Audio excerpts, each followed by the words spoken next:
I am much amused to note how much my thinking parallels my grandfather's philosophy, minus the religion.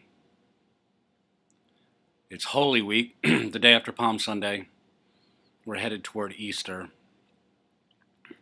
Easter 2012 was the date of publication of Man Alive, and I picked that date because it was a fortuitous accident, but I like the idea of Easter, even though I don't care for religion. I like the idea of renewal. It is a wonderful festival of spring.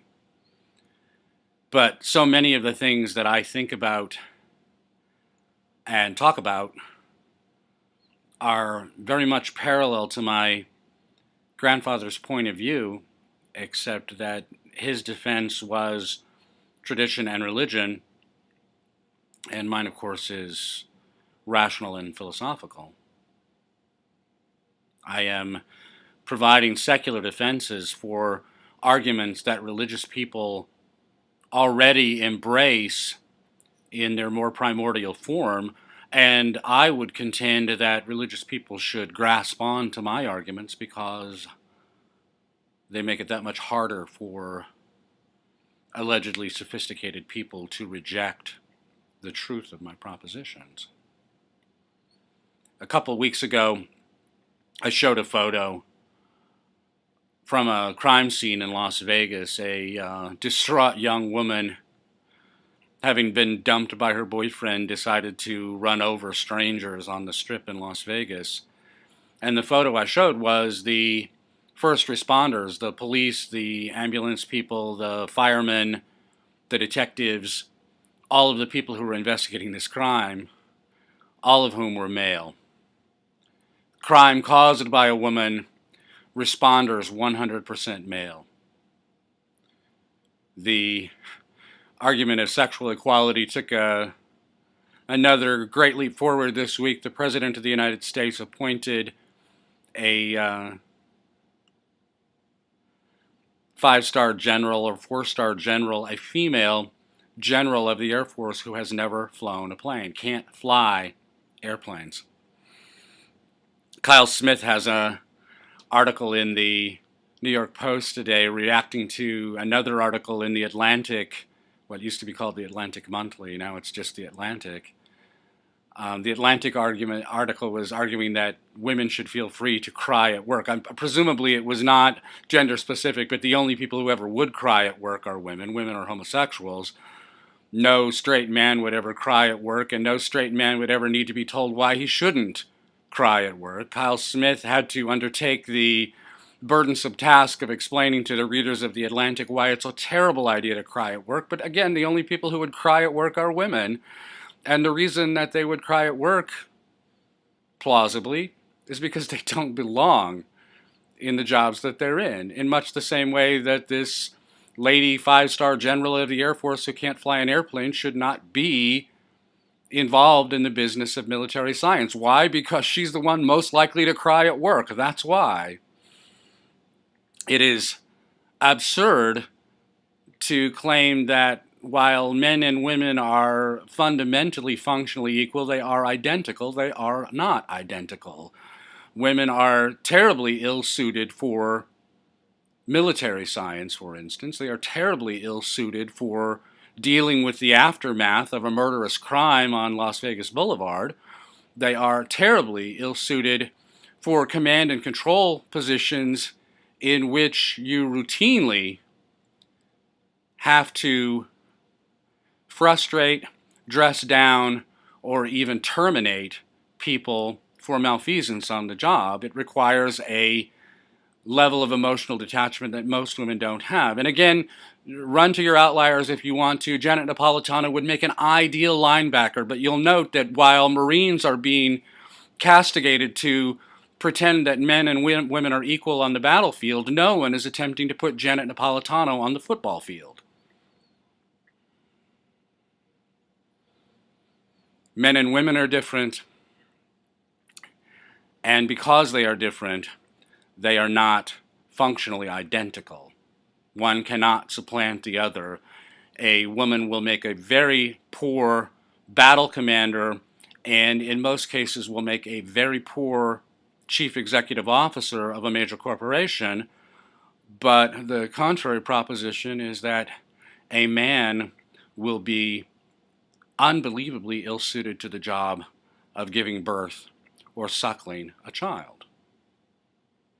We are functionally equivalent, arguably politically equivalent, but we are not functionally identical, and one cannot supplant the other. And in the most important roles that we occupy in our lives, husbands and wives, fathers and mothers, one cannot replace the other. And we can easily see that, given our 100-year experience with fatherless families, that fatherless families are a disaster, that only well-fathered families are successful families. And accordingly, as you are contemplating forming your own family, you need to be thinking about how to go about it in such a way that you secure the father's position so that the family will not be destroyed by the imposition of no-fault divorce, family court, so-called visitation rights, so that the family will not be destroyed by the forces of Marxism, whose sole purpose in this matter is to destroy the family, to destroy the last redoubt of human civilization, which is the family, is the hoplite family, is the clan Testudo. If you are working toward putting your own family together, you need to understand how a clan Testudo family is assembled. And so this week's homily for the Church of Splendor is Love Testudo Style, building the well-fathered family. Advanced Atheist, who is a commenter at selfadoration.com, pointed me to a weblog post from a 40-something or 50-something single woman giving dating advice. It doesn't matter who, it doesn't matter where. What's significant is what he pointed out, that we have this essentially elderly woman giving dating advice. Why is she giving dating advice? Because she listened to bad advice her entire life. She didn't listen to the advice that my grandfather would have given her, and she didn't listen to the advice that I might have given her, or someone thinking the way that I think might have given her. Instead, she listened to the bad advice handed out by de facto Marxists in the feminism, modern love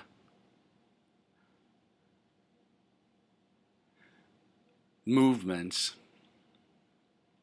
And accordingly, here she is in her late 40s, early 50s, who knows? She hides it well, but unmarried, presumably never married, presumably no children, possibly one or more abortions in her time, but having missed entirely her actual function as an organism, as a mammal, as a female human being, having missed it entirely because when she was 18, when she was 22, when she was 25, she was dating instead of marrying. And now she has advice for other women in her similar predicament about how to navigate the dating environment. Well, what difference does it make? She's genetically null. She has removed herself from the game. She's removed her own genes, her own future, her own ideas, her own philosophy. Everything that she is in her life will die with her because she did nothing to assure the continuation of her being. And the same would be true for the men her age who have never married or who did marry and had their families ripped away from them by family court. I'm one of them. I'm better now, I would hope. But the fact of the matter is, the people who die happy, who die at 85 or 90, happy in their home lives, happy in their marriages, happy with their families, happy with their extended families, who die surrounded by dozens of relatives, dozens of people in their own genetic line, all of whom love the soon-to-be deceased and love each other and live for the sake of continuing that storgic love. The people who die that way are the people who live the way my grandfather lived, who marry young, have as many children as they can manage, who put their families first, who regard their families as being of paramount importance, more important than career, more important than philosophy, more important than any other value on earth, who put their families first. And because they put their families first, their families put them first at the end. And they're the only people who have that experience at the end of life, because they're the only people who lived that way. You die the way that you lived, and the way that most people my age will die will be alone, because they essentially lived alone. They lived an atomistic existence their entire lives, and that atomism will come to haunt them in the hospice, when the only people who will be there to care for them are the ones they are paying to be there to care for them.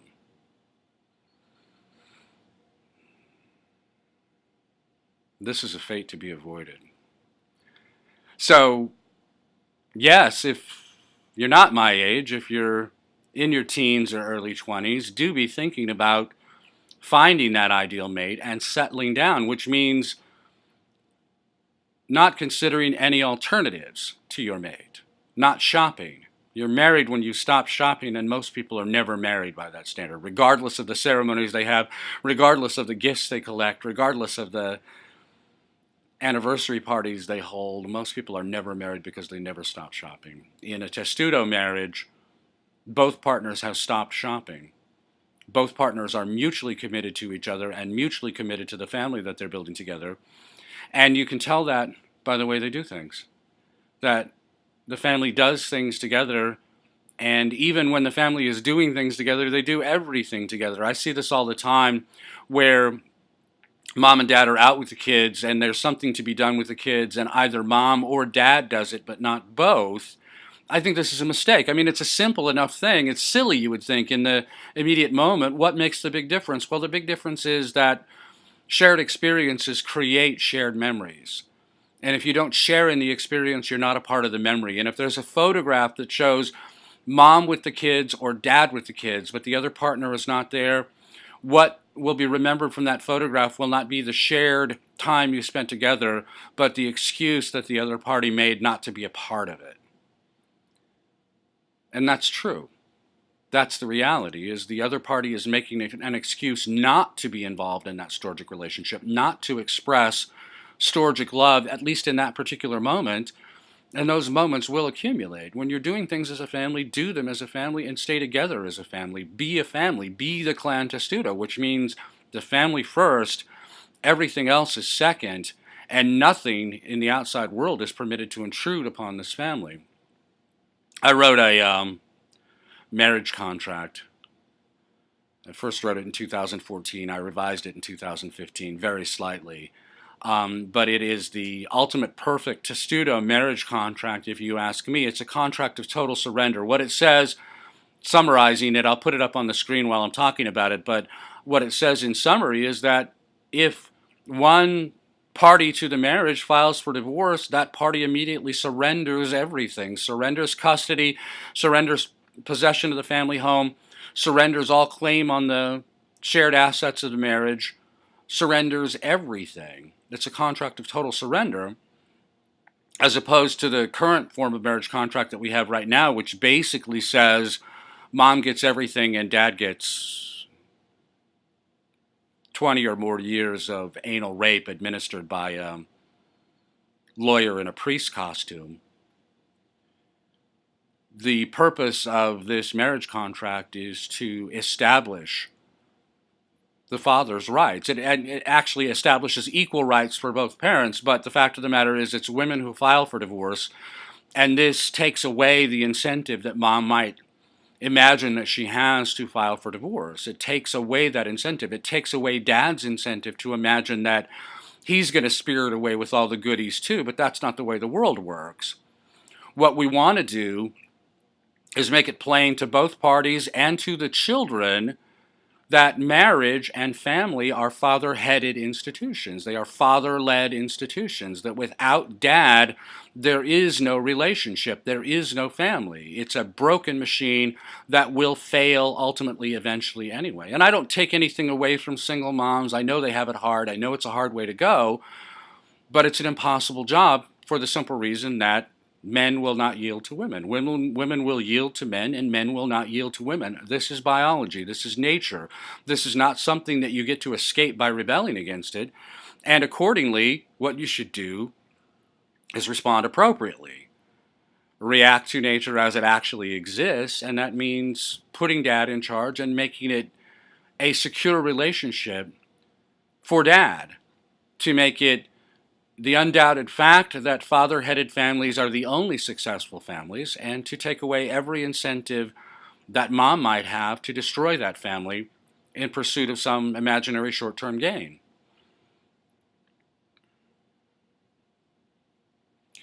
Nothing matters if you're not both mutually committed to making the family work, but the way that you'll achieve that mutual commitment is by reading this contract, reacting to it with each other, discussing it in detail, and then ultimately signing it. And then later, if somebody decides to go completely crazy, watches too many episodes of Sex and the City and decides to go completely crazy, you may end up in court anyway. There's nothing I can do about that. But your chances for successfully building a clan Testudo family will be far greater if you discuss and execute this contract than if you don't. It's yours free for the taking. I'll link to where you can find it in the YouTube page and at selffederation.com. But this is your best chance of creating a family that will endure for your entire life and will endure long after you're dead. Make your children proud. Make your grandchildren proud. And set them on the same sort of course so that they will lead that same kind of life. Have that Testudo style love, have that Testudo style marriage, and most importantly, have the clan Testudo as their family, the family that can't be destroyed from the outside. How cool is that? My name is Greg Swan. This is the Church of Splendor. I don't believe in God, and I don't believe in the supernatural. I certainly don't believe in the afterlife, but I definitely do believe in redemption, the redemption in this life, the redemption that comes about from learning to do better and then living that way. And the end goal of all of that is splendor itself, the appropriate execution of a human life resulting in the full, limitless, untainted, and undiluted delight that comes in consequence.